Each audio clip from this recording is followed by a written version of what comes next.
హైవ్యూర్స్ జగన్ 2.0 అంటూ నిన్న జగన్ ఏదో కొత్తగా మాట్లాడాడా? నిజమే, చాలా కొత్తగా మాట్లాడాడు.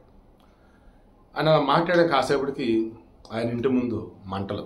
గణేష్ గోల్డ్ తాకట్టులో ఉన్న బంగారాన్ని విడిపించి కొనబడును. సంప్రదించండి 9966611144. విషయం ఏంటంటే మంటలు వచ్చినప్పుడు నీళ్ళు పెట్టి ఆర్పారు. అక్కడ ఉన్న వాళ్ళు ఏదో చిన్నపాటి చెట్లు కొమ్మలు పెట్టి ఆకులు పెట్టి నిప్పులు కొడతా ఉన్నారు. ట్విస్ట్ ఏంటంటే జగన్ దగ్గర కనీసం 100 మంది సెక్యూరిటీ ఉన్నారు. అవునా?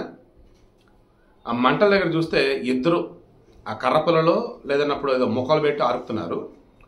ఇద్దరు వీడియోలు తీస్తున్నారు. ఇంకా అతను ఉండేసి ఈ నలుగురు వీడియో తీస్తూ ఉన్నాడు. మీ ఇప్పుడు చెప్పండి, ఇది ఎవడన్నా అగ్ని ప్రమాదం అంటారా లేదన్నప్పుడు డ్రామా అంటారా?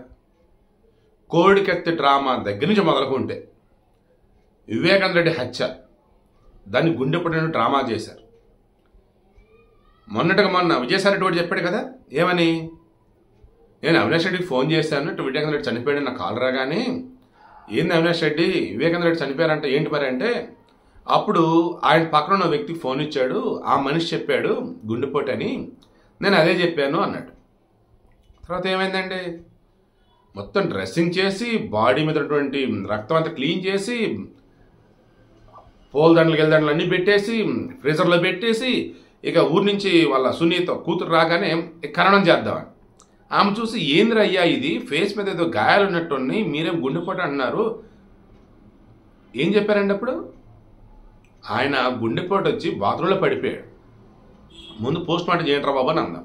తీరా అప్పుడు ఏమైందండి, హత్య. ఆ హత్యను ఏం చేశారండి, నారాసుర రక్త చరిత్ర అంటూ టీడీపీ మీద తోశారు. బీటెక్ రవి అంటూ ఆదినారాయణ రెడ్డి అంటూ దొరికిన కాడి దొరికినట్టు తోసేశారు. బ్రహ్మాండంగా ఎన్నికల్లో లబ్ధి పొందారు. కోటికత్తి డ్రామా కూడా అదే కదా, వివేకానంద రెడ్డి హత్య కేసు డ్రామా కదా. అరే మొన్న స్వామి గులకరాయ డ్రామా, ఓరే నాయన అది తగిలిందేటో ఎవరికో ఏందో కూడా తెలియదు. చివరికి ఓ పెద్ద బ్యాండేజ్ వేసి నానా హడావుడి, నన్ను చంపేయారంటూ హడావుడి అయిపోయినాయి. నిన్న 2.0 అని చెప్పినటువంటి కాసేపటికి మరలా మంటలు తగలబడుతూ ఈ రకంగా ఇది సినిమాలో పృథ్వీ అట్లా అమ్మదినమ్మ బత్తాయో ఏంద్రా ఇదిగో డ్రామానా అన్న ఫీలింగ్ ఈరోజు జనానికి వచ్చేసింది. కారణం, నిన్న స్పెషల్ ఇన్వెస్టిగేషన్ టీంని అపాయింట్ చేస్తున్నారు. ఎందుకు? లిక్కర్ కేసుకు సంబంధించి ఏపీలో డిస్టిలరీలకు సంబంధించి ఎవరెవరికి పర్మిషన్ ఇచ్చింది, ఎవరెవరికి పర్మిషన్ ఇవ్వకుండా ఆపింది, అండ్ ఏ బ్రాండ్లో ఎక్కడెక్కడ తయారైనవి, దానికి బేస్ ప్రైస్ ఎంత, వీళ్ళు పెంచింది ఎంత, ఇందులో ట్యాక్స్ రూపాయన జగన్కి వచ్చింది ఎంత, ఏంటి మొత్తం. సో ఇన్వెస్టిగేషన్ చేస్తూ పోతున్నప్పుడు పెద్దిరెడ్డి కొడుకున్నాడని చెప్పేసి అంటున్నారు. నిజం ఎంత అబద్ధం ఎంత తేలిద్దిలే కానీ మరలా చెప్తున్నా, ఎన్నికలకు ముందు బీజేపీకి సంబంధించి పురంధేశ్వరి చెప్పిన, లోకేష్ చెప్పిన, పవన్ కళ్యాణ్ చెప్పిన, చంద్రబాబు చెప్పిన, నాలంటుడు మీలంటుడు మనంతా మాట్లాడుకున్నా, ఆంధ్రప్రదేశ్లో 2019 నుంచి 2024 మధ్య ఈ మద్యం అమ్మకాల విషయంలో భయంకరమైన గోల్మాల్ జరిగింది. అది అంతా ఎంత కాదు.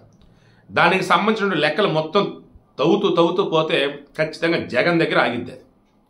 అందుకని జగన్ కూడా అన్నట్టు చూడండి, ఏముందబ్బా 16 నెలలు జైల్లో ఉండొచ్చినాము, బయటికి రాగానే సీఎం అయిపోలే, ఇప్పుడు కూడా ఏం చేస్తారు, 3 నెలలు పెడతారు, మరలా సీఎం అయిపోదాం.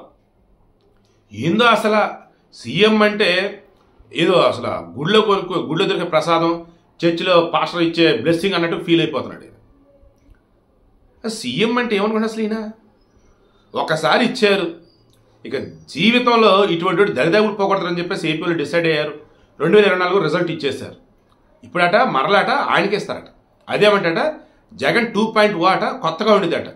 ఏంటో తెలుసా కొత్తదనం, ఫేజ్ 1 అంటే చూడండి, జగన్ 1.0లో అంటే 2019-2024 మధ్య ఆయనంట ప్రజల కోసం కష్టపడుతాడట, కార్యకర్తలు మర్చిపోయాడట. ఇప్పుడట కార్యకర్తలు అందరం ఎక్కిస్తాడట, కార్యకర్తలు ఇంటర్ కూడా ఎవడు పీకలేడంట. ఈయన పీకర్ అంటున్నాడా ఇండైరెక్ట్ అంటే, పీకడానికి గుండు కొట్టేశారు కదా, ప్రతిపక్ష హోదా కూడా లేదు కదా.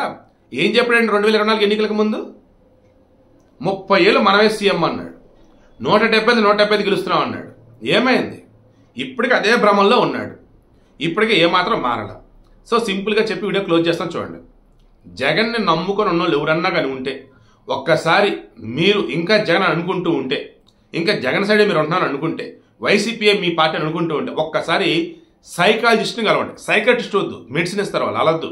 సైకాలజిస్ట్ని కలవండి, మిమ్మల్ని మీకు పరిచయం చేస్తాడు ఆయన. మీరు ఎటువంటి ట్రాప్లు ఇరుక్కున్నారో, ఎటువంటి భ్రమలో బతుకుతున్నారో మీకు అర్థమైంది. నేను ఎవరో పెట్టారు, జగన్ లండన్ వెళ్ళి వచ్చాడు మందుల కోసం, మందులు ఇంకా పని చేసినట్లు, మందులు తెచ్చుకున్నట్లేడు, మరలా అదే పిచ్చితనంతో మాట్లాడతామని చెప్పేస్తున్నారు. సరే వాళ్ళ పర్సనల్ లేదు, మనకు వద్దు. బట్ మనం మాట్లాడాల్సింది అసలు ఏపీలో 2019 నుంచి 2024 మధ్య పరిపాలన అనేది ఉందా? ప్రజలకు ఏదైనా మేలు జరిగిందా? ఏమీ జరగకుండా ఉంటేనే ప్రజల వద్దకు వెళ్ళాడంటే ఈయన. ఇక కార్యకర్తలు అందరం ఎక్కిస్తే ఈసారి నేను గెలుస్తా అంటున్నాడంటే సర్వనాశనం చేసి పెడతా ఈసారి, గుర్తుంచుకోండి, గెలిపించండి నన్ను, ఎంత నాశనం చేయాలి అంత నాశనం చేసి పెడతా అని చెప్పేసి ఓపెన్గానే చెప్తున్నాడు. ఈయన పార్టీలకు దండం. నిన్న మాత్రం ఆ మంటలతో చూసారా ఇంటి ముందు, అందులో ఈ లిక్కర్ కేసు సంబంధించి ఆధారాలు ఉంటాయని చెప్పేసి ఆయన ఇంట్లో ఫైల్స్ తగలబెట్టాడని చెప్పేసి టాకు. దాని మీద కూడా విచారణ చేస్తున్నారు. ఓవరాల్గా చూసుకుంటుంటే ఐఎమ్ షూర్ రానున్న రోజులలో పక్కా వ్యాలిడ్ ప్రూఫ్స్తో జగన్ జైలుకి వెళ్ళటం ఖాయం.